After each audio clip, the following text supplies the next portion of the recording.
Welcome to Spain. Today we're going to drive the brand new Hyundai i30 Fastback N. In our case, the performance version. So this is the most powerful Hyundai i30 Fastback.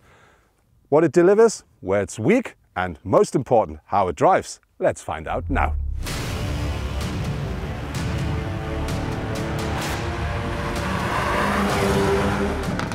With 1.79 m, the Hyundai i30 Fastback N is exactly as wide as the standard i30N. The car should look very sporty, and therefore we're going to find a very big, completely black grille at the front, and the car comes as standard with full LED headlights and LED daytime running lights. To give the car a bit more air regarding to the engine and the brake system, we do have a lot larger air intakes here at the side. And to give the car the extra sporty kick, we do find this red line here at the front spoiler. At the side of the car, the first thing that catches your eyes are the rims. Because the N version comes as standard with 18-inch alloys, our performance version here comes as standard with 19-inch alloys. And there is a difference regarding to the brake system, because with the N version you do have the N braking system on board with red brakes here.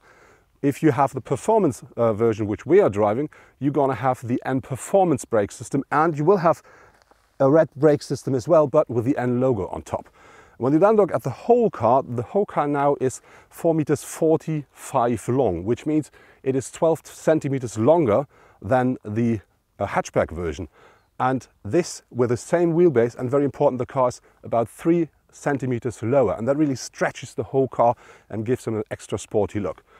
Very important, our car here comes in the so-called shadow grey color, and that gives the car the extra impression, I think, because with that the black elements of the car, they do pop out a lot more, but sadly this color is only for this car, and it costs you about 600 euros. When you then look at the shape of the car, we have a very flat front window, we have a nicely dropping roofline, and that stops here with this rear spoiler, and that really gives the car the kick I absolutely like. So from the side, I think that really is a very sporty look. The i30 Fastback N comes as standard with LED taillights, and I really do like the design of the lights because they're going far into the side of the car, and they really do feature the same shape as the rest, so they're really very nicely integrated. Of course, we do find the Fastback signature here at the rear, and very important, we have 2 exhaust pipes, and these are real exhausts. And if you order the performance version, which we're driving, this is a modular exhaust system, so you can play a bit with the sound. And then we do have this reflector here, which gives the car the extra pressure to the ground. And very important, we have this triangle here, which we already know from the standard Hyundai i30, but here it is the rear fog light. But the highlights from the rear, from my side, are from on one side, these very nicely shaped shoulders, because they really put the car very solidly on the ground, and of course this spoiler here with this black line that really gives the spoiler the extra kick. And I do like a lot this shape here, because that really gives the car from the rear a very beautiful and very sporty look. The 2-liter turbo petrol engine in that car really makes a great job, and especially in combination with a very precise 6-speed manual gearbox. That's really fun to drive, and very important with that car is it offers you different drive modes, and one is the so-called N mode, but that then makes the car so stiff that you can hardly drive it on standard roads. But the good thing is, if you press the button a second time, you then come into the so-called custom mode, which gives you the opportunity to really do the setup of the car the way you want for your actual drive.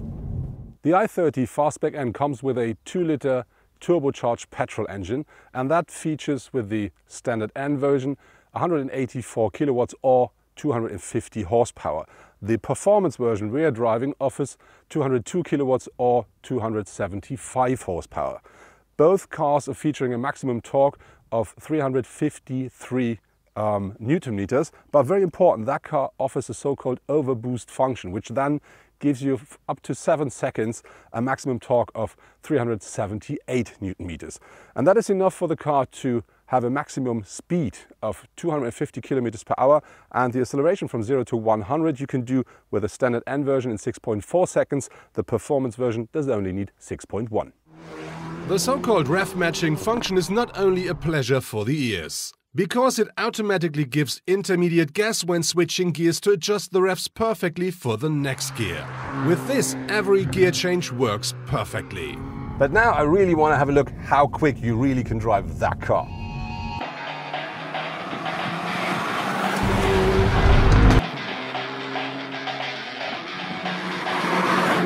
The i30 Fastback N is a true curve wonder. Thanks to the electronic differential lock on the front axle in our performance version of the Hyundai, it roars precisely and extremely fast through the curves. But also every intermediate sprint or the braking before the next turn makes the driver smile.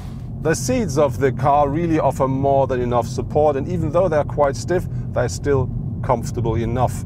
And the good thing is you can adjust the position of the steering wheel as well as the seats the way that even me as a tall driver really do find a good position to have the car under perfect control.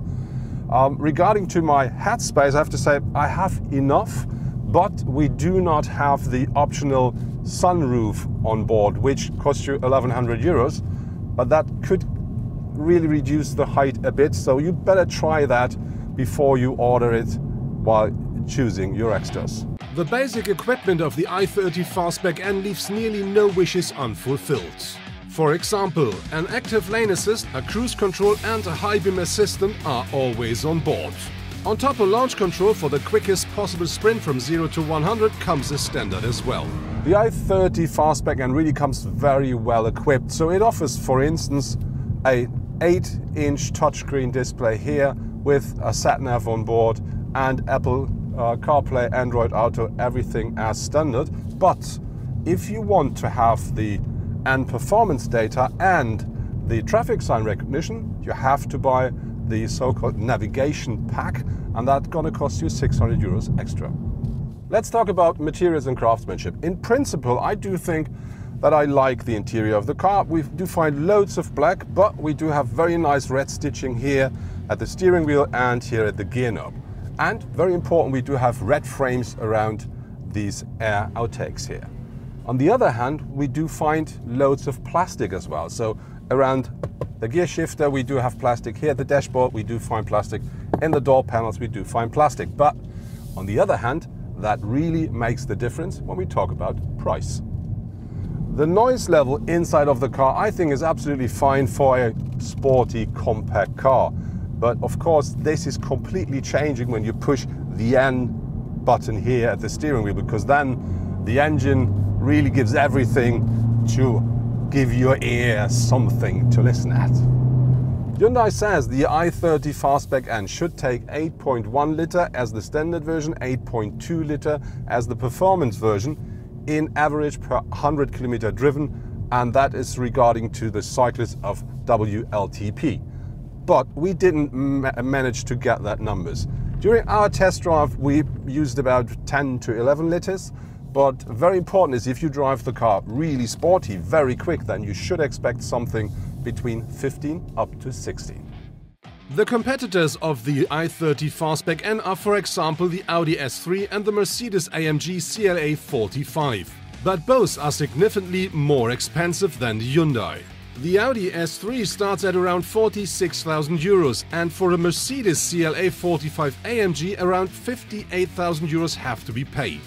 But both the Audi and the Mercedes are offering all-wheel drive and a 7-speed automatic gearbox as standard. At the sprint from 0 to 100 km per hour, the 381 horsepower of the Mercedes and the 300 horsepower of the Audi are noticeable. So the CLA 45 manages the sprint in only 4.2 seconds. The S3 sedan needs 0.5 seconds more. The top speed of 250 km per hour of both models matches the level of the Hyundai. The i30 Fastback N offers 450 liters of boot capacity with the rear seats up. Folding down the seats, this increases up to 1,351 liters, which means it offers about 50 liters more than the hatchback in both ways. On top, there is an extra bar available for the performance version. On one hand, it will increase the stiffness of the car a little, but on the other hand, it is an unneeded obstacle in your boot when the seats are down. In comparison, the Audi S3 sedan offers 390 liters of luggage space. The Mercedes CLA 470 liters with upright back seats. That was my first test drive in the brand new Hyundai i30 Fastback N. And what I really like with the car, it really delivers pure driving pleasure. And then there is the exterior design, especially the tail of the beauty. I really like that a lot. And what I really do appreciate is the variety of different drive modes, because you really can set up the car the way you want. But on the other hand, if you're looking for a very comfortable car, you should better have a first test drive with that one, because even if you drive it in standard mode, it is already quite stiff. And then for me, one downside is that the interior you find a lot of plastic. I don't like that very much, but on the other hand, that's very important when we talk about the price, because the standard version of the i30 Fastback N starts at 31,100 euros here in Germany, and the performance version only costs 33,600 euros, and it comes very well equipped. And even our test car here, which got every extra on board except the sunroof, will cost a lot less than 40,000 euros.